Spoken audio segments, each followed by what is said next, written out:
Joia.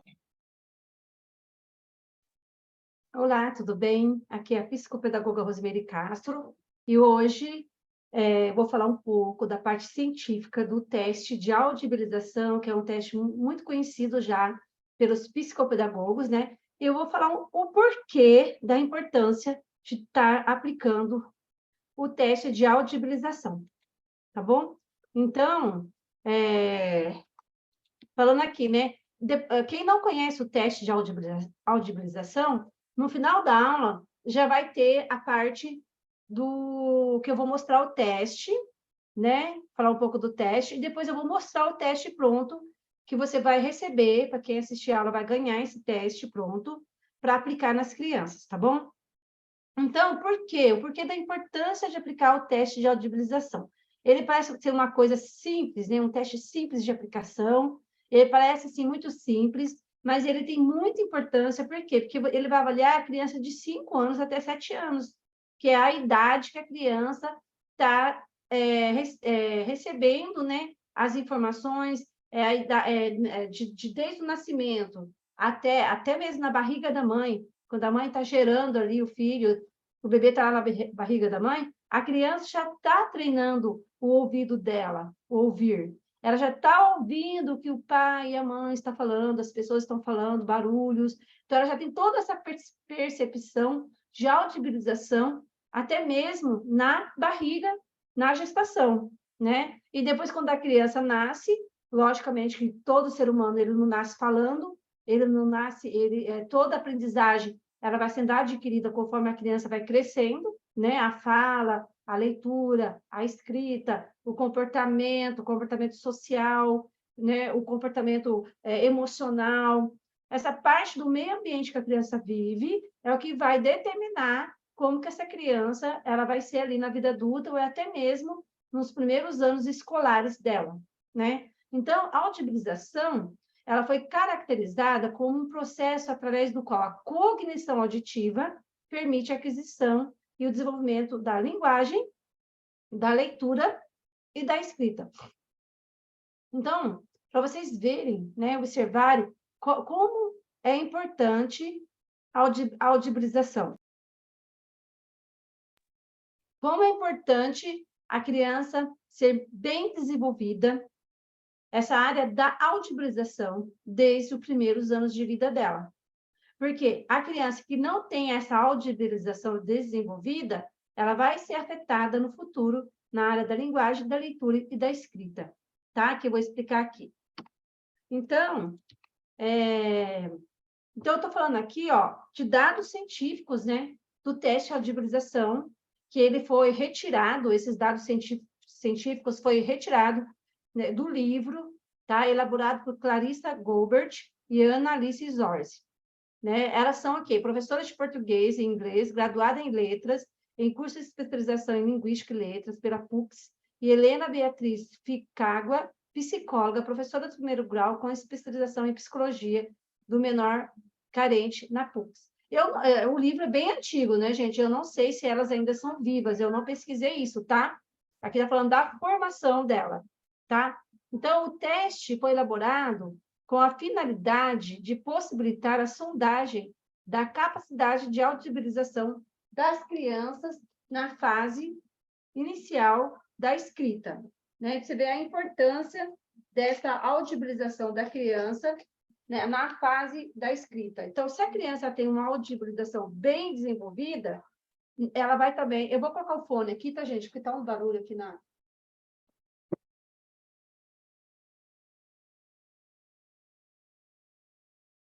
Marcela, tá me ouvindo? Sim, estou ouvindo sim. Tá. Que tem um som aqui ligado aqui na rua, então eu vou ter que usar o fone. Então vai atrapalhar, né? Não sei se você ouviu, tá? Então, Tá.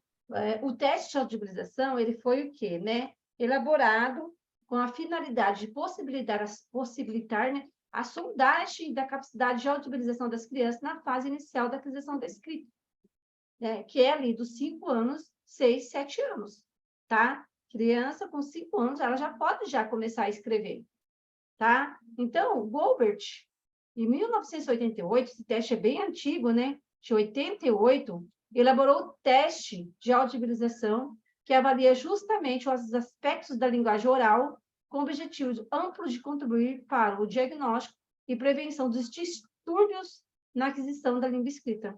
Aí eu coloquei aqui um pouquinho mais, né, um pouquinho mais de informação, para você ver que a leitura, ela tem a função do quê? De tornar a escrita significativa.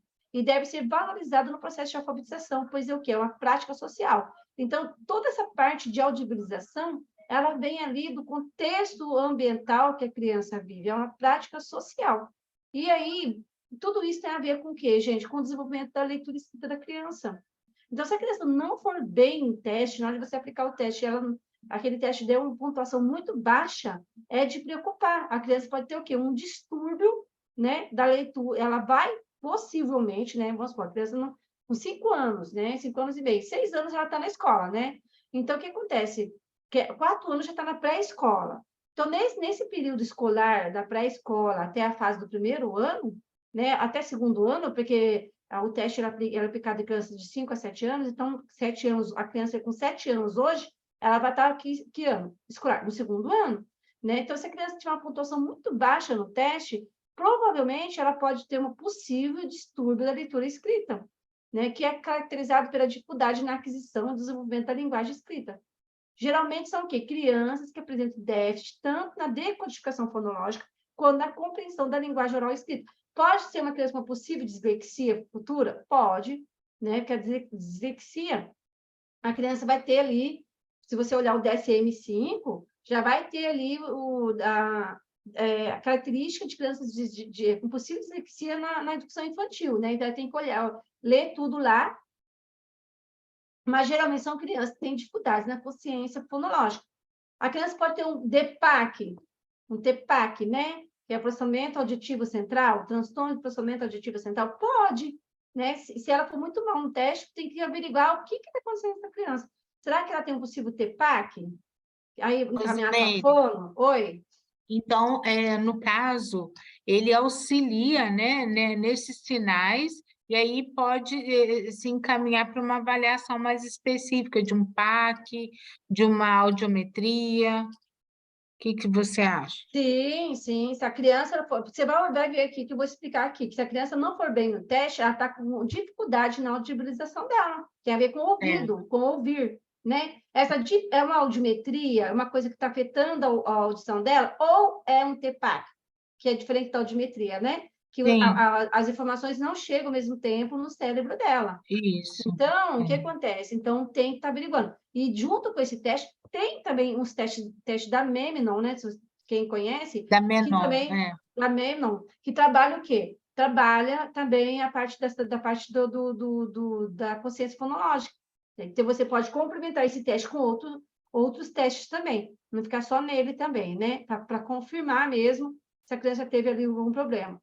Então, aqui, ó, geralmente são crianças que apresentam déficits, tanto na decodificação fonológica quanto na compreensão de linguagem oral e escrita, tá? Então, se ela tiver um déficit na decodificação, na audibilização, na decodificação fonológica dela, ela vai ter também dificuldade na leitura e na escrita depois. Uma coisa acarreta a outra, tá? Então, as manifestações são evidentes durante o aprendizado da leitura e escrita. Nos anos pré-escolares, pode aparecer alguns sinais de dificuldades mais amplas na linguagem, tais como vocabulário pobre, uso inadequado da gramática e dificuldades no processo fonológico. Então, vocês vão observar no teste, né, se a criança tem compreensão, o teste é voltado tudo para escuta, né?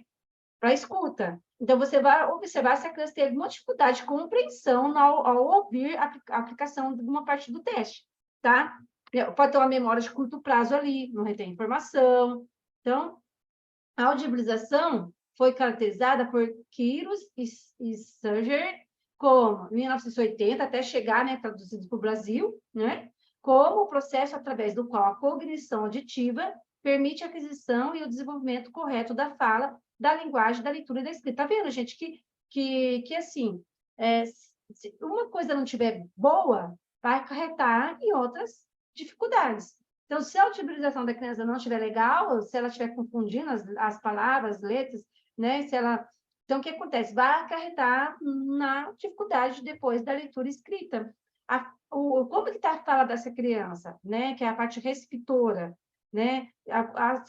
Porque, assim, a fala, ela tem muito a ver com o meio ambiente que a criança vive. Então, se a criança for estimulada a falar bastante, né? Se a mãe fala bastante com a criança fala também.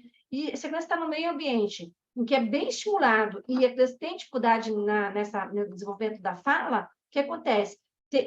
As pessoas precisam de estudar os marcos do desenvolvimento infantil. Então, por exemplo, tem a idade correta para a criança falar 3.000 palavras. Fosse para uma criança de 2 anos, mais ou menos, ela tem que estar falando mais ou menos 3.000 palavrinhas. A criança com 2 anos fala ali 50 palavrinhas, alguma coisa está errada com essa criança. Então, por isso que tudo tem que ser averiguado. Então, por isso que é importante estar lendo, né? Eu vou colocar para o pessoal um e-book, tá? Gratuito, da Simone Capellini, sobre os marcos do desenvolvimento infantil. Vou até colocar junto na aula esse material aí para o pessoal que, né, que assistiu a aula, porque é importante vocês saberem os marcos do desenvolvimento infantil, tá? Então, o teste de audibilização tem por objetivo avaliar o quê? As habilidades de linguagem receptiva em crianças com problemas de aprendizagem escolar, certo? Por que a mãe leva ali a criança para fazer uma avaliação psicopedagógica? Porque a criança está com algum comprometimento na escola. A criança está com dificuldade na escola, porque a criança com 4 anos já está entrando na escola. Então, os professores, eles já vão observar alguma coisa ali. Se for um professor esperto, um professor que estuda, um professor que se preocupa com seus alunos, então, ele vai observar a dificuldade daquela criança. Eu dei aula, gente, 5 anos na educação infantil. Então, eu fazia roda de conversa todos os dias com meus alunos.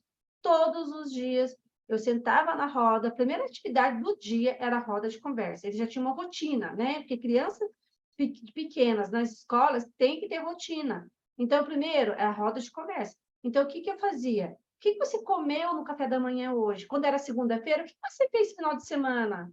O que você comeu no final de semana? Você passeou? E aí, eu ia ouvindo cada criança falando. Aquela criança, gente, que não falava, que não tinha repertório para falar do que aconteceu no final de semana dela, é aquela criança que pode ter uma possível dificuldade nas habilidades de linguagem receptiva. Por isso que a roda de conversa e na educação infantil é muito importante, porque na roda de conversa, cada criança vai ter sua vez para falar. Então, a gente faz uns combinados, vocês podem pegar, por exemplo, um bichinho, um ursinho. Quem tiver com ursinho, é a vez de falar. E aí eu ponho para fulano. Fulano, você está com ursinho, é sua vez de falar. O que você fez no final de semana? E aí ele vai falar, eu fui para o shopping com a minha mãe, fui para a praia, e quando é feriado, melhor ainda, né? Eu passei, aí você comeu alguma coisa diferente? Aí eu comi não sei o quê, e a criança vai falando, deixa ela falar o tempo que ela quiser. Aí a outra criança vai falar também, entendeu? Aí tá com o ursinho. Aí pode fazer um combinado. A criança que quer atrapalhar ali na roda de conversa vai receber o ursinho depois. A criança que tiver belezinha escutando vai receber ali o objeto primeiro. Então, aí as crianças você vai estar trabalhando o quê? O controle inibitório dessas crianças, que ela precisa de parar um momento para ouvir, lógico, gente, que às vezes uma sala de 25 crianças, às vezes até aquela que não quer de jeito nenhum, porque pode ter um possível TDAH ali, né? Então, que não para de jeito nenhum. Aí você também não vai deixar de dar sua aula por causa de uma criança, não é? Você precisa de controlar. Então, essa é a importância da audibilização, né? Dessa habilidade de linguagem receptiva. É o que a criança aprende em casa, a conversar, a falar, quantas palavras, o repertório dessa criança, né? Vai aumentando com o quê? Com músicas, com parlendas, com brincadeiras, muita roda de conversa, conversar muito com essa criança, certo? Então, crianças que têm os resultados muito baixos no teste de audibilização, provavelmente elas vão ter um prejuízo global na linguagem receptiva, como a respeito de dificuldades verbais específicas. Então, precisa ver se ela não tem um transtorno da linguagem, né? Uma dispraxia da fala. Então, vocês vão estar observando o porquê que essa criança, né? Por que se o teste der muito baixo ali, né? O que está causando prejuízo da linguagem receptiva dessa criança. Então, tem que estar averiguando, tá?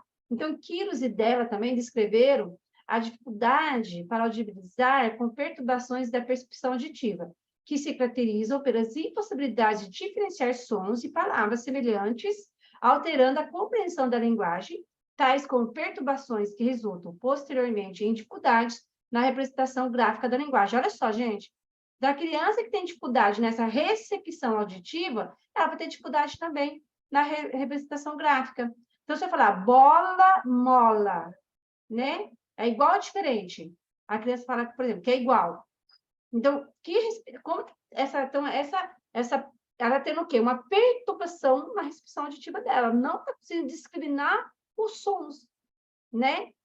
Pato, mato, né? É igual ou diferente? A criança tem que falar que é diferente, né? Se ela falar que é igual, o que acontece? Ela está com alguma dificuldade uma perturbação na percepção auditiva dela, certo? Então, o teste ele foi elaborado com a finalidade de possibilitar a sondagem da capacidade de audibilização, né? Que tem muito a ver com memória em crianças na fase inicial da aquisição da escrita, e vai ter uma parte do teste, né? Que vai ter a discriminação fonemática, na qual vai ter 24 pares de sílabas para serem distinguidos para a criança e são iguais ou diferentes. Então, se a criança não conseguir distinguir, né, a maioria das palavras ali, não distinguir, né, a maioria das sílabas, ela está com dificuldade de audibilização ali, certo? Então, apoiada principalmente nos sistemas auditivos e visuais, a linguagem receptiva precede, de certa forma, subordina a linguagem anterior e a linguagem expressiva. Então, a criança está ali na barriga da mãe, ela já está tendo essa linguagem receptiva, mesmo estando ali dentro da barriga, certo? Só que depois, quando ela nasce, ela já consegue discriminar a voz da mãe, discriminar a voz do papai, né? E aí ela já consegue chorar, emitir sons de choro, para poder ter atenção. E depois ela começa a balbuciar. O balbucio, ele é no mundo inteiro igual, tá? No livro do Dehaene, da linguagem, que é o livro Neurônios da Leitura. Esse livro ele fala, né, que o balbuciar é o mesmo no mundo todo. Então, todas as crianças vão balbuciar igual, certo? E aí, depois do balbucio, vem o quê? Vem as primeiras palavras que a criança aprende como? Por repetição. Se você falar água uma vez só, a criança não vai aprender. Você falar, geralmente fala tudo picadinho. Mamá, mamã, né? Papá. Depois vem papai, né? Vão colocando as vogais. Isso aí é a linguagem receptiva. O que ela está recebendo do ambiente que ela vive, certo? O que ela está recebendo? Então, um ambiente estimulado, ela vai ter muito mais palavras, né? Muito mais... ela vai conseguir diferenciar o que é cada coisa. Vamos supor, ela vai conseguir, vai formando os campos neurônios, né? No nosso cérebro da criança, vai formando os campos semânticos. Ela vai, conforme ela vai crescendo, né, até os 3, 4 anos de idade, ela vai saber que os animais da fazenda vivem na fazenda, os animais marinhos vivem no mar, né? Vai diferenciar um cavalo que tem 4 patas também de um cachorro que tem 4 patas também. Então, a criança vai tendo essa linguagem receptiva e separando ainda por campos semânticos. Quer dizer, a linguagem dela vai cada vez ampliando mais. E a linguagem receptiva tem a ver com o quê? Com o visual, né? Então, por exemplo, eu vou dar um exemplo. Eu nunca vi, por exemplo, um leão marinho, mas eu sei o que é um leão marinho. Por quê? Pelas fotos, pelo vídeo, por filmes, por desenhos, né? Eu nunca vi um pica-pau, mas eu sei que tem o desenho do pica-pau, já vi vídeo do pica-pau, certo? Pica-pau está na categoria das aves. Isso aí é linguagem receptiva, certo? Então, a linguagem receptiva, por isso que ela precede, né, de forma subordina, a linguagem interior, a linguagem expressiva. Conforme ela vai recebendo essa linguagem receptiva, ela vai transformando essa linguagem receptiva em linguagem expressiva. Então, você vai imitar o cachorro, ela já vai imitar o cachorro, vai imitar um gato, né? Vai se tornando isso expressivo, tá? Então, as deficiências ao nível da recepção podem impedir a criança de organizar o seu mundo auditivo, comprometendo a discriminação dos sons, a síntese dos sons em palavras e a organização sintático-semântica das palavras. Olha só como é sério, gente, essa parte da linguagem receptiva. Então, por isso que o teste de audibilização, ele é... Ué, o que aconteceu aqui? Nossa, gente, acho que voltou tudo aqui. Não sei o que eu fiz aqui. Espera aí, pensar. Deixa eu arrumar aqui o PowerPoint. Não sei o que eu fiz aqui com o negócio todo. Pode ficar tranquilo. A Elizabeth entrou também, Rosemary. Nossa, gente, eu não sei o que eu apertei aqui, que o PowerPoint foi tudo para trás. Nossa, que horror. A gente vai dar aula, o negócio muda. Peraí. Vocês estão entendendo bem a explicação, gente? Tá passando para vocês? Tá? Sim, não, tá na psicopedagoga Rosemary. Não, peraí. Não sei o que aconteceu aqui. Peraí um pouquinho só. Peraí. Eu acho que eu apertei algum botão sem querer aqui.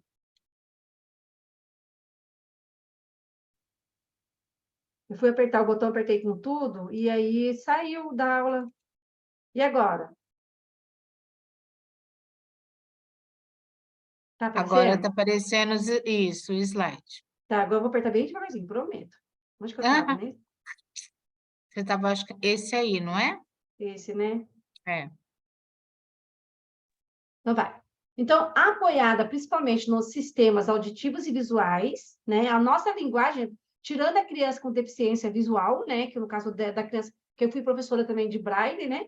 Então, tirando ali a criança com uma deficiência visual, que o dela vai ser o tato, tá? Então, a maioria das crianças, né, são auditivas e visuais, certo? Então, a criança receptiva precede, de certa forma, subordinada à linguagem inferior à linguagem expressiva, né? Então, eu já falei aqui, tá? Passou aqui. Então, eu vou passar bem devagarzinho, estou cometendo de acontecer isso de novo.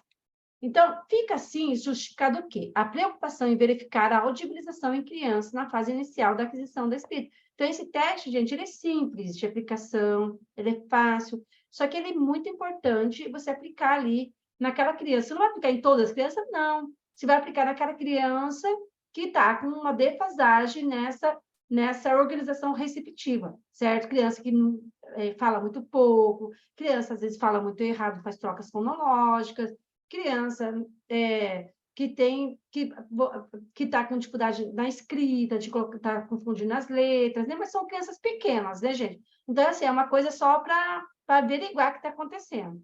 Então, o processamento verbal, quando a criança apresenta um desenvolvimento linguístico adequado, desenvolve naturalmente as condições necessárias para as funções de codificação e decodificação dos símbolos gráficos, tá vendo?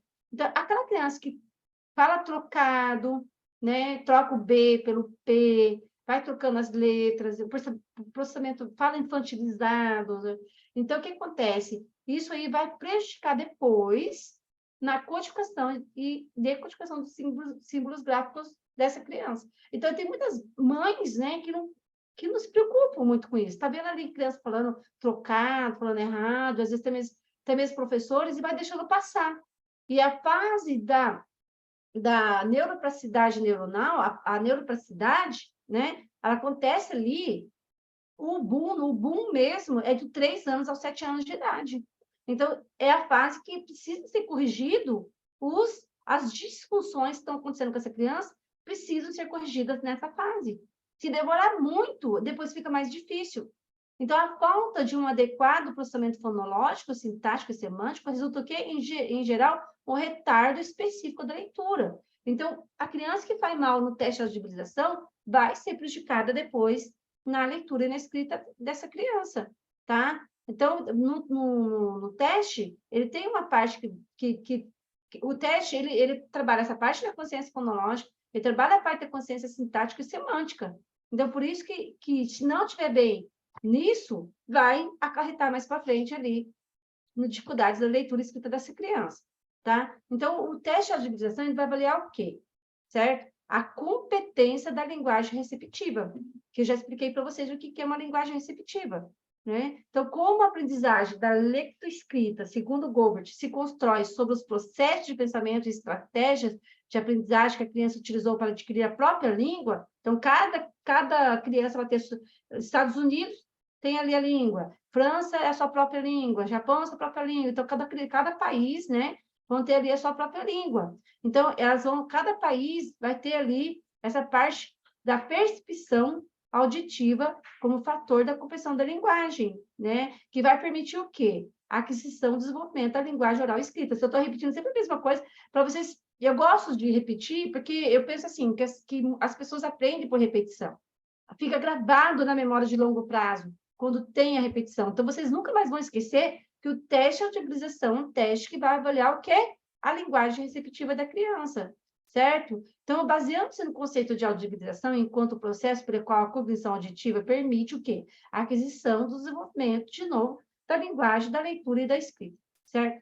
Então, a linguagem, gente, ela é apoiada nos sistemas auditivos e visuais, né? Então, uma criança, por exemplo, com deficiência, que é uma criança surda, por exemplo, então a linguagem dela é diferente, a linguagem dela vai ser pela Libras, né? Pela língua de sinais, certo? Então, a criança, certo? Que não tem nem deficiência, né? Visual, nem auditiva, então a linguagem dessa criança vai ser apoiada nos sistemas auditivos e visuais. Então, o que fala, né? Que a linguagem receptiva diz respeito à capacidade de a criança compreender a linguagem em contraste com a sua capacidade de expressá-la, denominada linguagem expressiva, que é a habilidade da criança falar e se comunicar oralmente. Então, aquela criança que não se comunica oralmente bem, né? Que a Elizabeth é Neurônios da Leitura. Gente, todo mundo tem que ter esse livro, viu? Esse livro é muito bom. Eu amo, eu sempre estou lendo ele, direto. Então, enfim, eu coloquei aqui, linguagem, pirâmide da linguagem, certo? Então, primeiro, a criança começa lá na base da pirâmide, ela vai ter o quê? Atenção e contato visual, quando ela está bebezinho, certo? Então, ela quer o quê? Atenção, ela chora, ela berra, ela esperneia, porque ela quer o quê? A atenção da mãe e o contato visual da mãe ali. Depois, ela vem o quê? Imitar, né? E interagir. Ela vai começar a imitar a mãe, porque nós aprendemos por imitação, né? Então, ela vai imitar a mãe, vai imitar o pai, vai imitar quem convive com ela e vai começar a interagir. O ser humano, ele nasceu para interagir. Aquele bebê que já fizeram pesquisas para isso no Japão, alguns anos atrás, que deixaram os bebês no berço sem nenhum contato assim amoroso, afetivo, só ia lá, trocava, dava mamadeira, e lá trocava da mamadeira. A maioria dos bebês morreram. Eles morrem, gente. Os bebês que não têm, o ser humano nasceu para ter contato afetivo. Um bebê que não tem contato afetivo, ele não vai sobreviver. Ele precisa do amor, precisa da imitação, precisa da interação, precisa do brincar simbólico, que é a terceira base da pirâmide, que é a importância. Por isso que na educação infantil, certo? Tem os cantinhos, cantinho do médico, cantinho da cozinha, né? Tem a salinha. Por quê? Porque aquilo ali é um brincar simbólico, o cantinho do pet shop. Na minha salinha tinha cantinho de pet shop. Que coisa fofa. Né? Eles brincavam de veterinário, vai desenvolvendo esse brincar simbólico. Toda criança precisa do brincar simbólico. Aquela criança que, aparentemente, não tem esse brincar simbólico, pode ser uma criança autista. Pode ser uma possível criança autista. Porque o autismo, ele tem dificuldade nesse brincar simbólico, né? Ele tem dificuldade. Ele vai mexer nos brinquedos, mas para ele não tem significado nenhum brinquedo. E depois vem o quê? A linguagem receptiva, que é a compreensão, certo? Só que essa linguagem receptiva, ela já começa ali, certo? Na atenção e contato visual. Ela já vai ouvindo, ela já vai aprendendo, o ouvido dela já vai sendo treinado.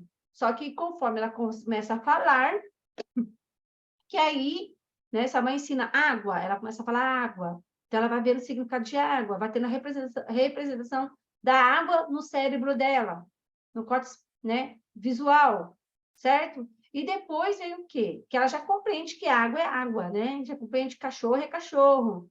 E depois a linguagem expressiva, que é o quê? A fala. A criança começa o quê? A se expressar pela fala, e depois a pronunciar. Depois a formar frases.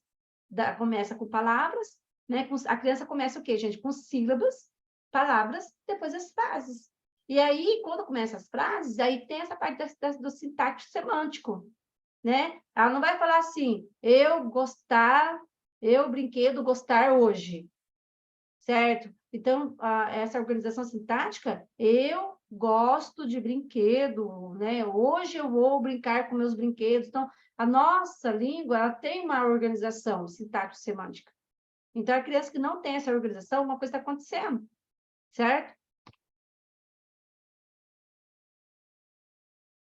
Então, para Goldberg, que é a autora do livro, há uma interação entre o desenvolvimento cognitivo e linguístico, foi como eu mostrei para vocês ali na pirâmide, né? E de que os processos psicolinguísticos, por sua vez, estão aqui envolvidos na compreensão da produção da linguagem. O brincar simbólico mesmo.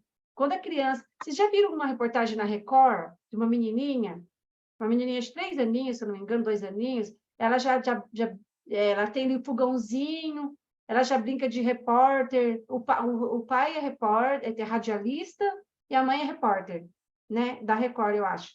E aí a menina já brinca, ela fala certinho as palavras, e o pai compra ali fogãozinho para ela, panelinhas, ela brinca de cozinhar, ela fala que comida ela vai fazer, ela fala a receita, sabe, do bolo, Olha só, gente, tudo isso aí essa parte da audibilização receptiva dela, certo? E tem a ver com o quê? Com o cognitivo linguístico. Então, por isso que esse brincar simbólico é muito importante. Porque quanto mais a criança brincar, tiver o brincar simbólico ali na família, com o pai, com a mãe, na escola, mais ela vai ter, mais afiada vai ficar essa linguagem receptiva dela e depois expressiva, né? Essa menininha mesmo que passou no programa da Record, né? Ela fazendo a entrevista com ela, e ela tem Instagram, eu não lembro o nome dela, ela tem Instagram, e é bom o Instagram dela, porque ela fala muito corretamente as palavras com 3 aninhos de idade, 2 aninhos, 3 aninhos de idade. Tinha um outro bebê também que morava em outro país, bem loirinho, né? Que coisa fofa aquilo. 2 aninhos já falava as palavras corretamente certas, sem erro de português, gente.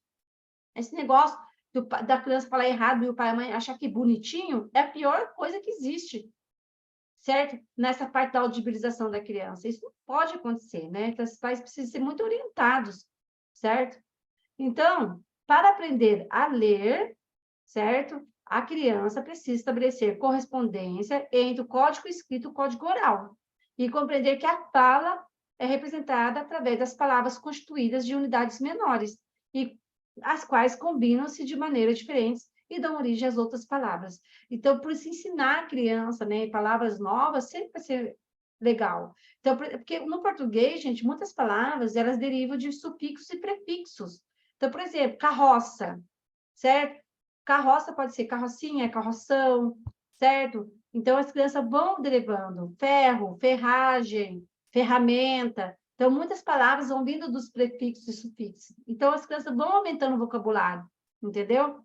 Então, por isso que é importante, certo? A criança que fala corretamente, que ouve bem e fala corretamente, ela vai também ter bastante chance de escrever corretamente, certo? Então, em 71, dela e Quiros e dela Sela descreveram a dificuldade para audibilizar como perturbações da percepção auditiva que se caracterizam pelas impossibilidades de diferenciar sons e palavras semelhantes, alterando a compreensão da linguagem. E hoje, o quê? Existem vários testes, você lá na Menon, né, na Menon, os testes da Menon, existem vários testes, outros testes também, e também o desenvolvimento infantil estuda bastante, que está observando essa parte da consciência fonológica da criança. Então, as deficiências ao nível de recepção pode o quê? Impedir a criança de organizar o seu mundo auditivo e compromete no quê? Na discriminação dos sons, na síntese de sons em palavras, na organização sintático-semântica de palavras também. O que é uma organização sintático-semântica, né? Isso quer dizer o quê? Que a organização sintático-semântica tem a ver com a posição das palavras e suas dependências de uma das outras, que é o que? As concordâncias, os referenciais, a proximidade. Já no campo semântico, pensamos naquilo que significam as palavras ou termos conjuntos, as expressões, até mesmo as frases. Então, quando eu falo nessa importância da criança construir as frases da maneira correta da língua portuguesa, né? Então, quando a criança apresenta o desenvolvimento linguístico adequado, ela desenvolve naturalmente as condições necessárias para as funções de codificação e decodificação dos símbolos gráficos, certo? Agora, a falta de um adequado processamento fonológico, sintático e semântico resulta no quê? Em geral, uma dificuldade específica da leitura. A criança pode ter o quê? Pode vir a, né, acarretar, a criança tem que ter 9 anos, certo? Para poder estar tendo um diagnóstico de dislexia, precisa estar na idade, mas antes dos 9 anos tem que estar o quê? Observando para ver se ela tem uma possibilidade de ter uma possível dislexia, por exemplo, certo? Então, por isso que é importante estar observando essa parte do processamento fonológico da criança. Então, esse desenvolvimento fonético-fonológico, ela inicia quando? Que eu já falei para vocês, né? Em torno de 3 meses, certo? Com o reconhecimento de características da voz da mãe, que passa por um refinamento progressivo. Então, assim, essa audibilização, ela vai passando por um refinamento progressivo e vai seguindo, né? Vai seguindo, conforme ela vai crescendo, e segue, né, uma certa regularidade em todas as línguas do mundo, né? Até 10 a 11 meses, as características proprioceptivas são tão predominantes quanto as auditivas na produção de sons, ressaltando que, a partir daí, as aferências auditivas passam a predominar, determinando o surgimento de novos sons. Então, a criança vai distinguindo os sons. Ela já vai saber o que é o som do despertador, de uma campainha, do cachorro, de um gato, de uma caneta batendo na mesa, batendo palma, uma bola caindo no chão, certo? Um carro sendo ligado ali, uma moto. Então, ela vai conseguindo o quê? Alguém falando, alguém chega, né? Algum parente, um tio, uma tia chega, ele já sabe quem é. Então, ele vai tendo o quê? Até 11 meses, 12 meses, já vai o quê? Vai conseguindo discriminar auditivamente esses sons, certo? Então, a repetição que consolida a aquisição de padrões fonemáticos, formando-se novas palavras através das contínuas análises, diferenciações e síntese desses padrões. Reforçados pela estimulação auditiva, definindo como padrão motor verbal, é um padrão fonemático estabilizado pela aprendizagem e pela experiência, certo? Então, a criança vai adquirindo esse padrão fonemático, né? Porque o nosso cérebro, gente, a gente tem a área da linguagem, né?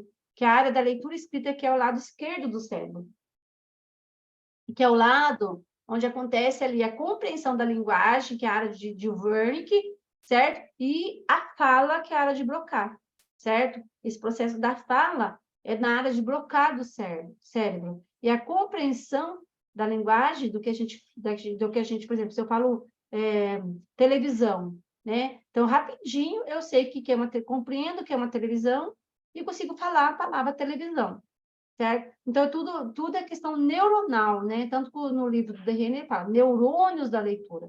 Então, nós temos nossos neurônios do ouvir, nós temos nossos neurônios de discriminação de sons, de ouvir um som. São neurônios que vão fazendo ali conexões neuronais para conseguir discriminar o som de um gato e de um cachorro, por exemplo, certo? Então, para Vernon, afirma que a discriminação auditiva entre os sons e a análise de palavras entre sons constituintes são pré-requisitos para a associação grafema-fonema, que se verifica na leitura. São os pré-editores da alfabetização, certo? Por isso, gente, que no meu curso de alfabetização multissensorial, eu vou estar falando muito sobre isso, certo? Que precisa de ensinar ali a criança o som das letras. Com 4 anos de idade, já precisa estar, as crianças precisam discriminar já o som das letras, certo? E é o que não acontece aqui no Brasil, infelizmente, né?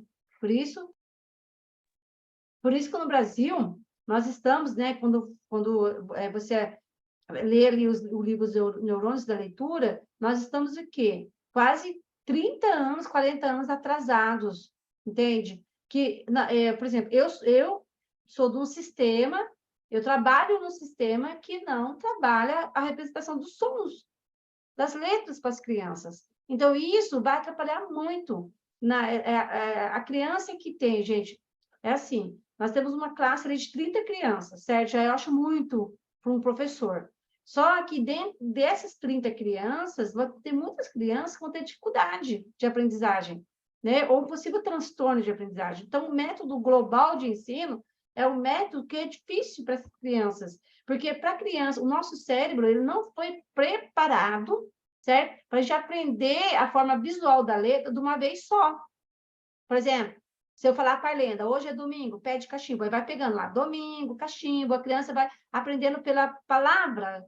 E o nosso cérebro ele foi o quê? Preparado para nós aprendermos o som das letras primeiro, depois juntar o som do fonema com o outro, certo? E aí, no livro do Neurônio da Leitura, explica tudo isso, tá? Então, se a integração auditiva é deficiente, a criança confunde os sons da fala, pode ocorrer alterações na aprendizagem da leitura, devido à impossibilidade de integrar estímulos visuais e auditivos. Por isso que ensinar essas crianças que você vai aplicar o teste de audibilização, você vê que ela não está discriminando os sons ali, né? Está com muita dificuldade na memória de curto prazo dela.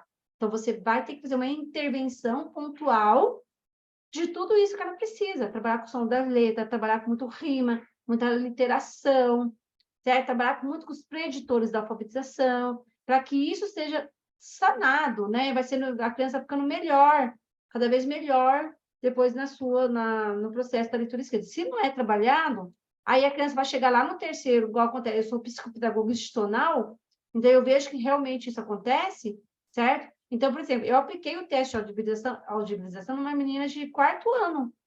Lógico que vai ser uma avaliação qualitativa, porque ele vai até o criança com 7 anos, né? Então, 4º ano não conseguiu ir bem no teste. Porque, olha só, você já percebe ali que a criança pode ter um possível TPAC, um possível dislexia, certo? Então, você precisa chamar a mãe para conversar, fazer um bom relatório, para levar para a criança tentar ser encaminhada. E 4º ano, gente, sem saber ler e escrever ainda, certo? Olha só, né? Então, quando os processos perceptivos são ineficazes e há dificuldade na detecção dos traços distintivos entre os sons, pode ocorrer o quê? Prejuízo na produção dos sons e na apreensão de significados. A totalidade dos fonemas pode ser adquirida até o quê? Olha só, 5 anos. Dados reunidos por Vieira, certo? Indicam que as crianças brasileiras adquirem todo o sistema fonético fonológico em torno de 6 anos de idade. Olha a importância de ensinar os sons das letras para a criança nessa idade. E não é ensinado, gente. Não é ensinado nem na escola. A não sei que seja uma escola montessoriana, né? Uma escola que ensine. Mas, se for, geralmente, escolas públicas, a maioria não ensina, certo? Geralmente, o método global de ensino não ensina o som das letras para as crianças. E aí, as crianças vão ter mais dificuldade. Então, quando em torno dos 7 anos a criança integrou o instrumento fonológico gramatical semelhante ao de um adulto, olha só, com 7 anos, a criança vai ter o quê? Essa parte fonológica e gramatical semelhante a um adulto. Por isso que criança nessa idade, quando você ensina outra língua, né, um inglês, por exemplo, uma outra língua, ela vai ter muito mais facilidade de aprender, certo? Porque o vocábulo reflete a compreensão de significados e influências culturais e ambientais. O que eu falei, né? Da importância dessa influência ambiental para a criança, dessa estimulação ambiental. Então, nessa época de 7 anos, certo? A entrada na escola determinar o quê? A aprendizagem de um novo código, que é da língua escrita. E o nível de linguagem inferior pode ser um fator propulsor ou perturbador dessa aprendizagem. E a criança vai ficando para trás, vai ficando para trás. Gente, como é que pode? Uma criança estar no 5º ano sem saber ler, gente? Como é que foi passando de ano? Certo?